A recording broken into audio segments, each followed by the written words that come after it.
Have you ever felt like you're living two lives, the one the world sees and the one no one understands? Fyodor Dostoevsky didn't just write about that struggle, he lived it. His work exposes the silent war we all fight inside. What if your darkest doubts held the key to your truest self? Dostoevsky and the burden of consciousness, facing the existential dilemma. The human mind is a double-edged sword, capable of imagining beauty, yet cursed with the knowledge of death, failure, and uncertainty. Dostoevsky understood this better than anyone. He knew that consciousness brings not only awareness, but also responsibility. To live awake is to carry the weight of your freedom, the freedom to create, to destroy, to change, or to do nothing at all. But here's the shift. This burden is also a doorway. The very fact that you feel doubt, that you wrestle with your purpose means you are alive. Most people coast on autopilot. They numb their questions with distraction. But if you feel the tension of your choices, it means your soul is still reaching for something higher. Rather than fearing this inner conflict, Dostoevsky challenges us to embrace it. You're not broken for questioning life. You're honest. You're not weak for feeling the weight of existence. You're courageous for not running from it.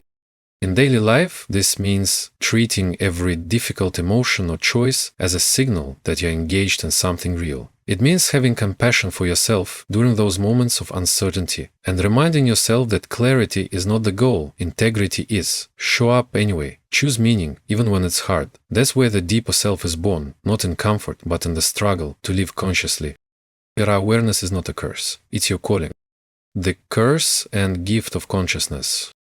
Dostoevsky believed our deepest suffering comes not from poverty or injustice, but from the unbearable weight of being self-aware. We are thinking beings cursed with choice, but in this burden lies our potential for transcendence. You suffer because you are alive to the questions that matter.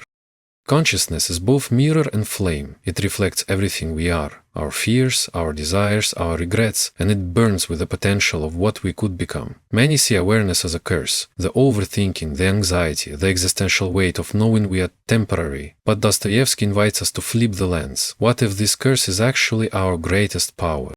To be conscious is to be capable of choice. You can pause before reacting. You can reflect on your values, redirect your behavior, reinvent your future. Animals act on instinct, machines follow code.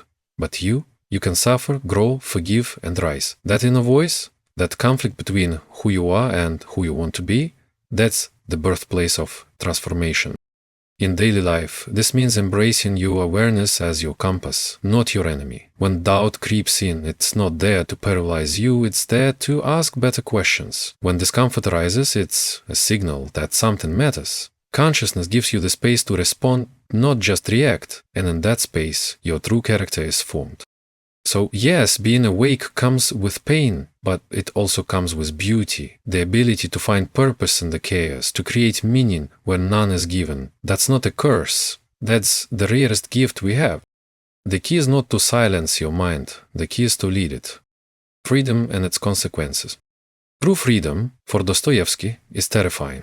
Is the freedom to destroy or redeem yourself. He shows that people often run from freedom into ideology, addiction, or obedience because responsibility frightens them. But facing that fear is where meaning begins.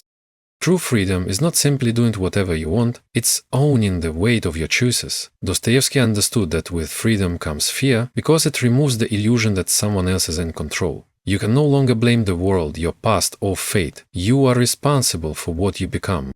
But this isn't a burden, it's an invitation. Every decision you make, how you spend your time, how you treat others, what you pursue, is a brushstroke on the canvas of your character. Yes, freedom brings uncertainty, there are no guarantees, but it also brings power. You're not chained to your habits. You're not locked into a single identity. Each day is a chance to reshape your direction. In daily life, this means seeing freedom not as chaos, but as potential. You don't have to know exactly where you're going, you just need the courage to take the next honest step. And when you fail, because you will, remember, failure is not the end of freedom, it's how freedom teaches. Use your freedom to build, not just escape. Use it to speak truth even when silence is easier. Use it to forgive even when anger feels justified. Responsibility is not the enemy of freedom, it's what gives freedom meaning. You are free, not to run, but to create. Suffering is not the enemy. Pain is not pointless, it's the pressure that cracks open the soul. Dostoevsky invites us to see suffering not as something to avoid, but as something that refines us. From his own prison experience, he writes, "I found man broken, but not destroyed."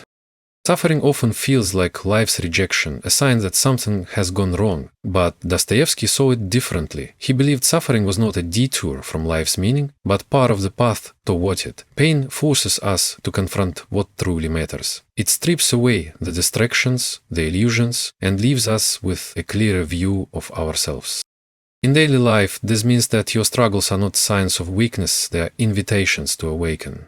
That heartbreak, that failure, that moment of deep doubt is not there to destroy you, but to refine you. Suffering reveals what you value, it exposes your depth, it teaches empathy, patience, and strength. Think of the times you've grown the most. They weren't moments of comfort, they were moments of fire where you had to rebuild, rethink, and rise again. Every scar holds a lesson, every tear has weight, and every challenge reshapes you into someone wiser.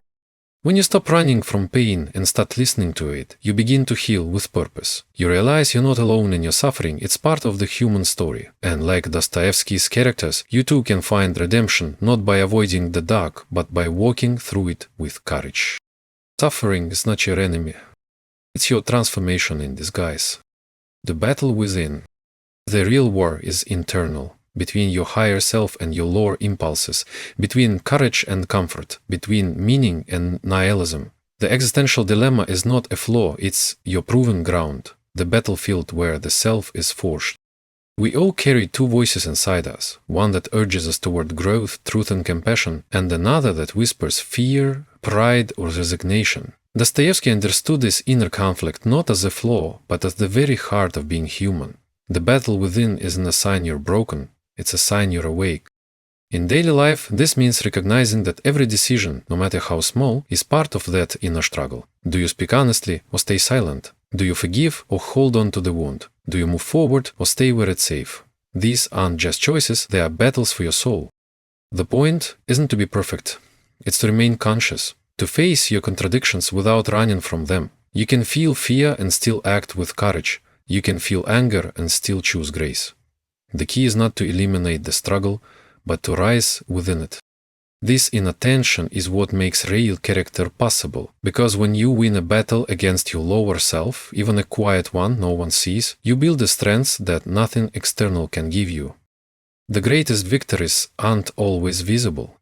They happen in the moments you choose integrity over ego, compassion over vengeance, effort over ease. The battle within is lifelong, but every honest fight moves you closer to the person you're meant to become. Redemption is a daily choice. There is no final answer, only the daily decision to live with dignity, despite the absurd. Dostoevsky doesn't promise resolution, but he offers something better, the courage to live truthfully under the weight of the unanswered. Redemption isn't a one-time event. It's not reserved for grand gestures or dramatic transformations. Dostoevsky teaches us that redemption is a quiet, stubborn choice we make every single day, especially when no one is watching. Each morning gives us a blank page. No matter what happened yesterday, the mistakes, regrets or failures, today gives you a new chance to act differently. That's the power of being human. You are never fully defined by your past unless you choose to be. Redemption means choosing to do the right thing, even when it's inconvenient. It means extending kindness, even when you feel bitter, taking responsibility when it's easier to blame, and trying again after falling short. These small, daily decisions may seem insignificant, but they shape who you are. We often wait for the right moment to change, but Dostoevsky's insight is that the right moment is always now. Every time you forgive, tell the truth, or resist bitterness, you reclaim a little more of yourself. This process isn't linear, some days you'll stumble, that's part of the journey. What matters is the return, the willingness to keep rising, to keep choosing what is right over what is easy. Redemption, then, is not a distant reward, it is an active commitment to becoming a more conscious, courageous and compassionate version of yourself, not someday, but today, and then again, tomorrow. So, what did Dostoevsky teach us? That the existential crisis isn't a flaw, it's the beginning of something deeper.